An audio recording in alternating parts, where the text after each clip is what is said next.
咁今年馬年啊嘛，咁我買咗張金馬獎係500蚊嘅，睇下我中唔中先啊！原來刮刮樂入邊咧好多小朋友參與喎，我係冇諗過咧，原來小朋友可以入呢頭主站嘅，同香港好唔同。但香港人派利是嘅唯一嘅禁忌咧就係唔可以擺個1蚊落去，擺1蚊落去咧係非常之唔吉利嘅。咁但係台灣人咧原來係會派1蚊利是嘅喎，咁呢個咧就係嗰日參與陸委會聚會嘅時候咧收到總統府嘅一個咧1蚊利是，嗱總統府出嘅呢個係。其實呢個海關碼頭活化咗之後咧就係將以前呢啲古蹟咧變咗做餐廳，就係紅色呢啲。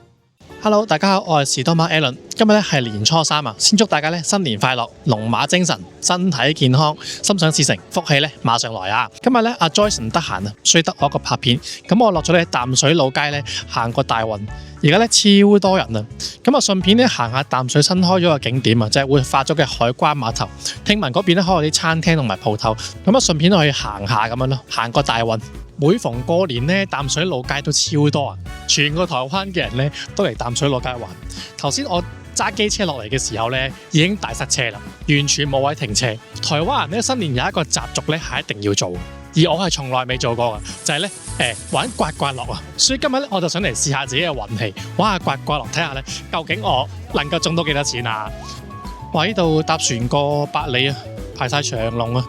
除咗淡水老街之外咧，百里老街都係新年熱門景點嚟。就喺呢個食亞紀隔離呢度咧，大家就排隊搭船去對面。百里嗰邊咧風景都幾靚嘅，幾好玩嘅。我哋曾經都拍過片介紹，大家有興趣可以睇翻我哋拍百里嗰條片。喺淡水過去咧，大概10零分鐘嘅，好似搭天星小輪咁嘅啫。哇！睇下幾多人排滿晒啊！所以你新年咧想熱鬧咧，嚟淡水老街就啱噶啦，真係好多人。話呢間亞紀咧排晒長龍啊！平時唔係咁多人嘅，而家係排晒長龍啊！但係淡水最好食嗰間亞紀咧叫做文化亞紀，就係咧周杰倫都有食嘅。不過最近咧佢暫時休息啊，因為咧好似話交咗俾下一代接手，而下一代咧未講掂數，所以暫時休息緊。大家食唔到文化亞紀，可能就唯有食住呢間先。而家排晒長龍，呢間咧本地淡水人都唔係太食嘅。淡水人就會食真理街嗰3間亞紀。我睇下幾多人嚟淡水必買嘅阿婆鐵蛋啊，就係堆滿晒人。嗱，行到嚟一間彩票嘅店啦，刮刮樂店，哇！買刮刮樂都要排隊啊，之前排長龍喎。本站開出539期頭獎喎，呢間犀利喎。哇！呢度有好多張喎，有唔同嘅價錢喎，有啲200，有啲300咁樣。哇！最多呢個係2000蚊嘅呢個。搞咗一輪咧，終於入咗嚟呢個刮刮樂嘅店。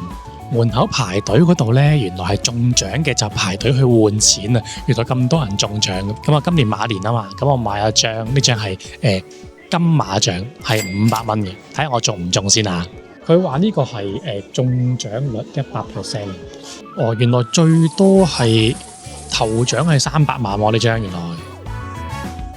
第一個格仔我發到一個500，一個200咁樣，我諗就係應該唔中獎嘅意思啦。刮埋第二格先，呢個係刮中3個相同符號就有獎金嘅。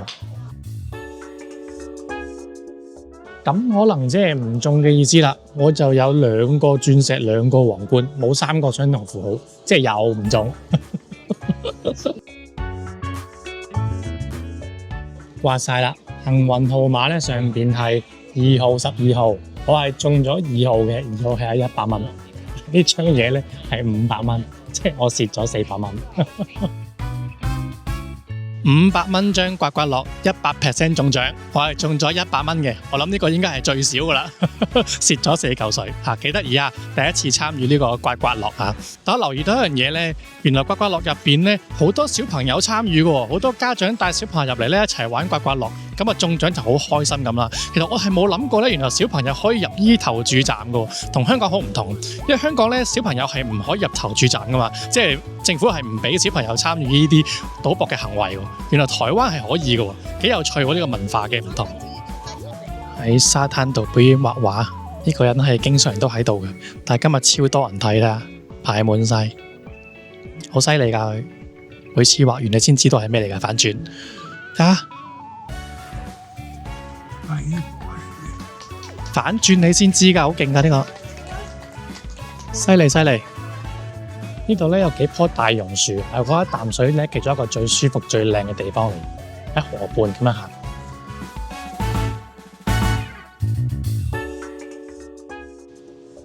呢度叫第一漁港啊，係淡水睇日落最靚嘅地方嚟。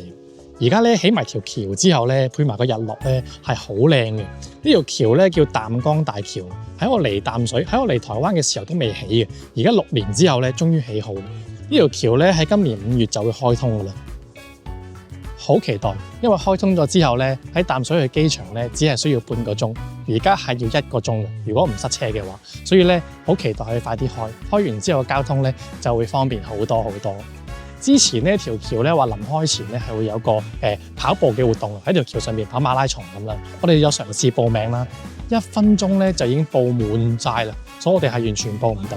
聽聞係仲會有個健行嘅活動，又係要搶報名。不過今次就淨係俾淡水同八里嘅居民，希望我同阿 Joyce 咧可以參與到，然後咧可以拍俾大家睇上條橋行嘅感受，第一身。希望我中。雖然香港同台灣都會過農曆新年啦，但其實個習俗上咧都幾唔同嘅。首先係食嘢方面咧，台灣人咧過年好中意食年菜嘅。你會見到咧好多餐廳啊，好多嗰啲超市咧都會有啲預製嘅年菜。咁到時都好咧，你又加翻嘢食嘅啫。譬如有啲豬手啊，有啲醉雞啊咁樣。最多人食嘅就係佛跳牆，你會見到一盅盅買翻屋企，加翻嘢就食得噶啦。咁但係香港人咧就通常係食盤菜嘅，一大盤，成盤裏邊係乜都有嘅。一盤菜咧就夠10幾人食噶啦，係方便快靚正，一加熱就可以食噶啦。其實我嚟咗台灣6年咧，都冇食過盤菜，咁但係好開心。上個禮拜咧，我哋參加陸委會咧，同我哋香港人搞嘅新春聚會咧，咁啊主委啊、處長同埋好多香港人咧都一齊慶祝新年啊。咁裏邊就有盤菜食，咁啊一個東嚟咧就預備咗好多盤菜俾我哋一齊咧慶祝去食。咁啊6年冇食過盤菜，好有過年嘅感覺。咁第二個習俗嘅唔同咧就係派利是。咁香港人通常結婚之後就開始派利是噶嘛，就派俾啲晚輩啊咁樣噶嘛。但係台灣人咧唔係咁噶。台灣人咧係一出嚟做嘢就要開始派利是，而且派利是嘅對象咧係調翻轉頭派俾長輩嘅，係咧會派俾自己嘅阿爸阿媽啦，派俾自己嘅祖父母，而且咧個金額咧都幾多㗎喎。我上網睇咧最少係要3600。跟住下一個金額就係6000，然之後6600或者更多。佢哋好中意有個6字嘅，因為咧佢哋就覺得係66大順嘅意思咯。同埋去除後邊啲零嘅時候咧，係唔可以係單數，又唔可以有4字，所以好多時都係3600開始，跟住就6000，然之後6600咁樣去嘅咯。咁香港人派利是嘅金額咧就冇咁講究，只要裏邊係紙幣就 OK 啦。同埋香港人咧係派2封利是嘅，代表咧夫妻2個人啦。如果派1封嘅，即係其中一個唔喺度嘅意思咯。咁台灣人就係派1封利是嘅啫。但香港人派利是嘅唯一一個禁忌咧，就係唔可以擺個1蚊落去嘅。擺1蚊落去咧係非常之唔吉利嘅。只有做白事嘅時候咧，你先會喺個封入邊擺個1蚊嘅啫。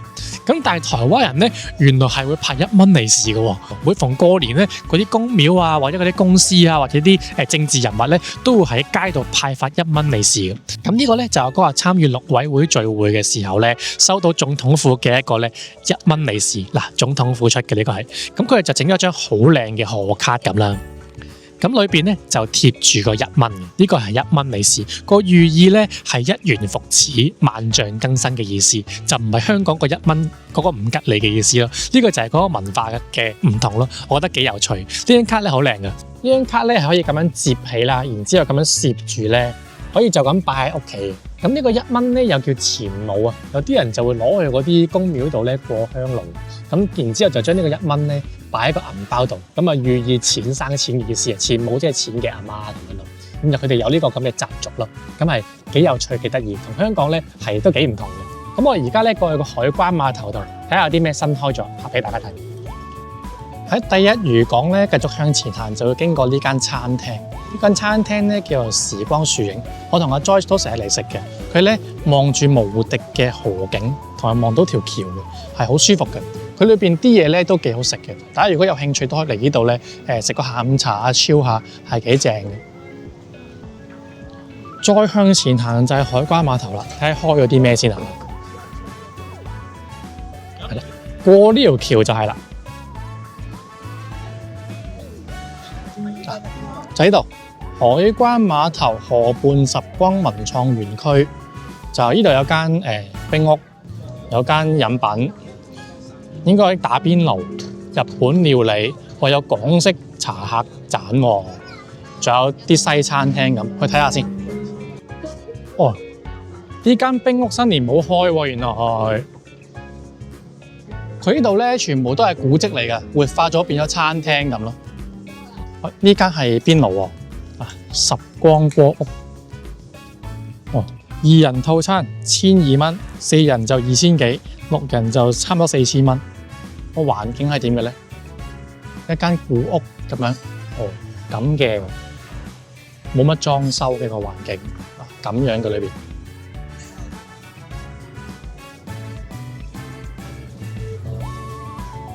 我呢度係可能準備有市集喎，有啲餐車喺度。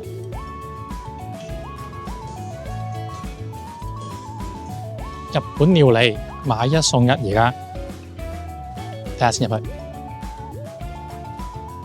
哦，即係將以前嗰個海關碼頭全部變晒，每一間都係餐廳。哦，裏邊係咁樣嘅，個裝修睇落都係有啲簡陋。呢邊有間港茶客棧，喂，呢間靚啲喎，個裝修靚過頭先嗰2間。